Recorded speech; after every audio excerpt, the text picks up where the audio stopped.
नमस्ते दोस्तों। मैं यह वीडियो अर्थव्यवस्था के आधार पर बना रहा हूँ। बात यह है कि आने वाले दिनों में देश को अधिक प्रभावित करने वाली आर्थिक व्यवस्था कैसी होनी चाहिए, या एक शब्द में कहे तो किस तरह की आर्थिक व्यवस्था होनी चाहिए जो भविष्य में देश को और अधिक आत्मनिर्भर बनाने में मदद करे। एक शब्द में या बहुत संक्षेप में कहे तो जनरेटर बनाना होगा। हम आमतौर पर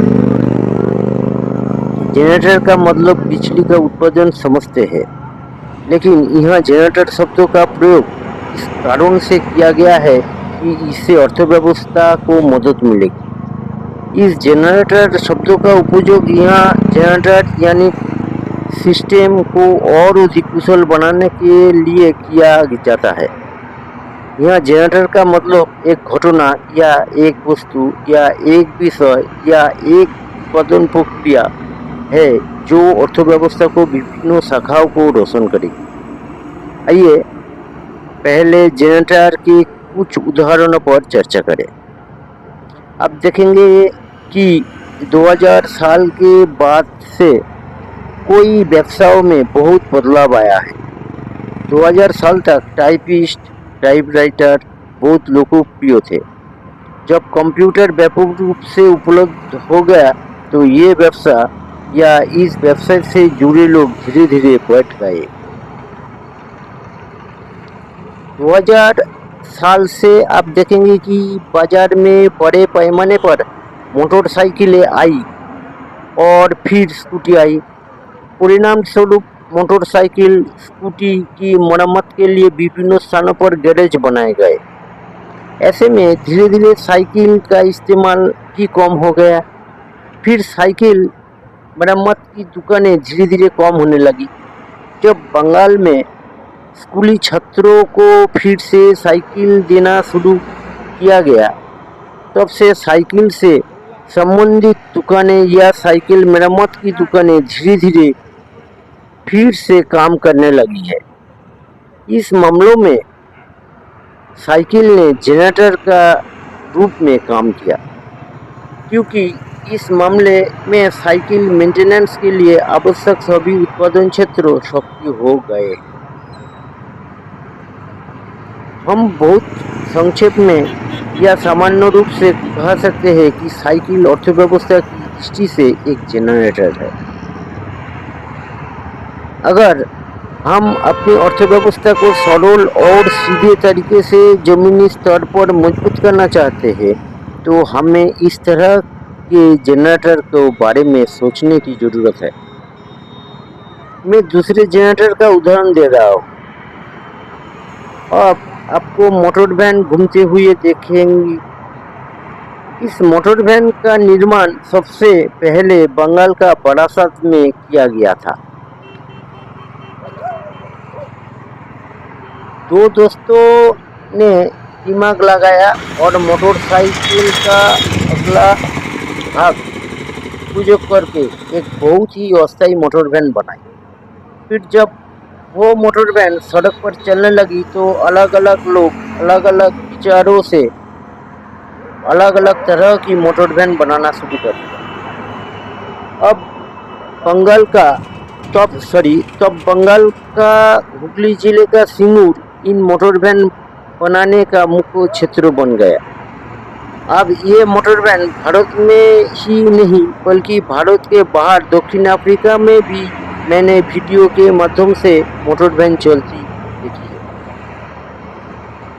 अब ये मोटर वैन गैरेज अपनी पसंद और सुविधा के हिसाब से पार्ट्स बनाता है।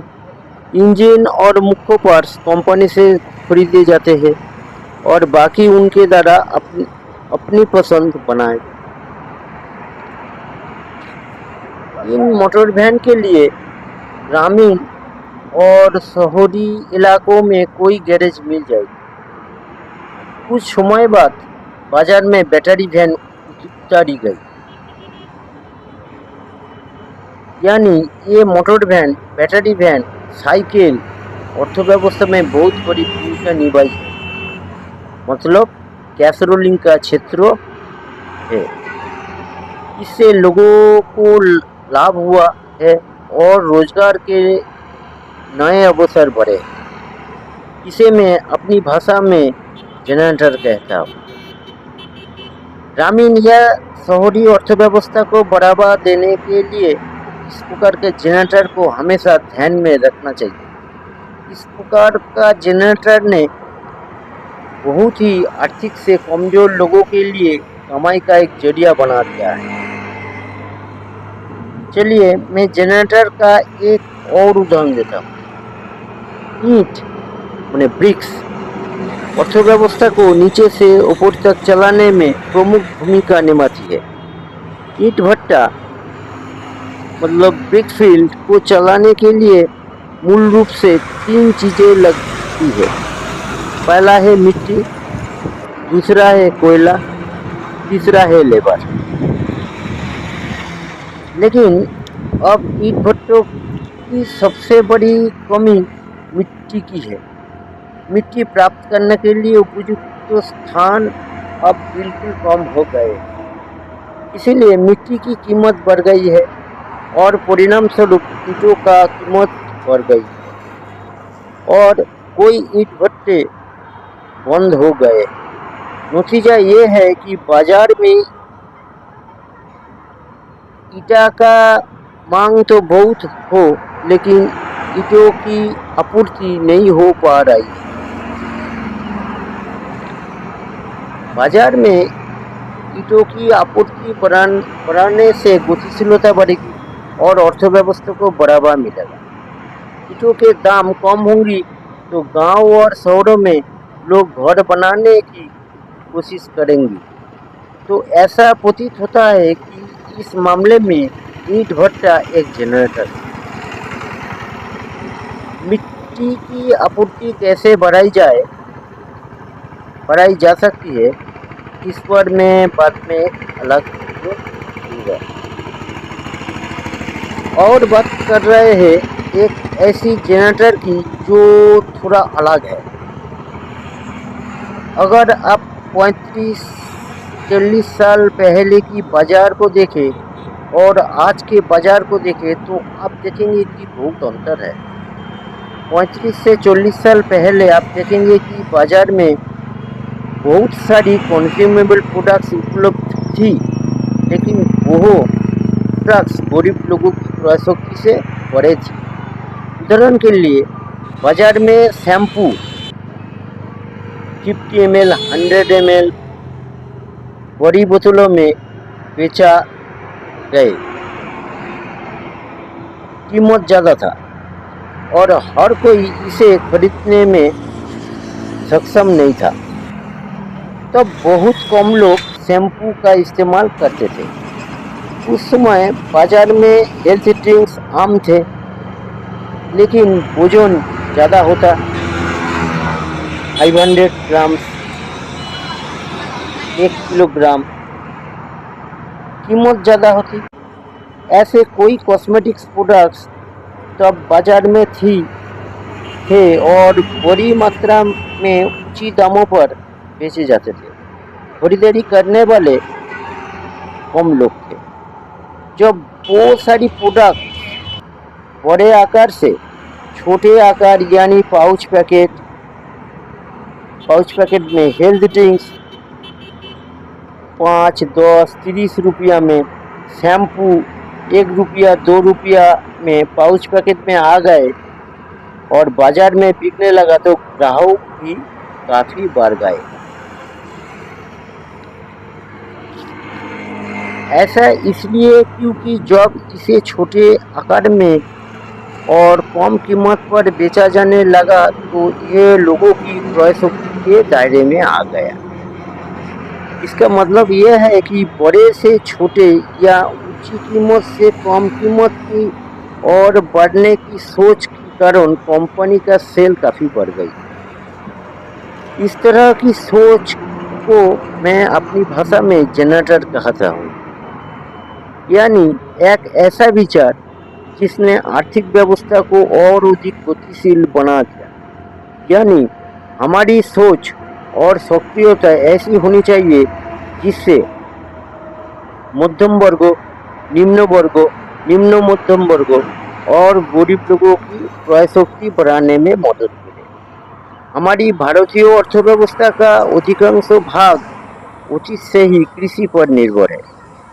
कृषि विकास, कृषि उत्पादन और कृषि पर निर्भर उद्योग को बढ़ाना है तो हमें हमेशा इस कृषि पर और जोर देना चाहिए।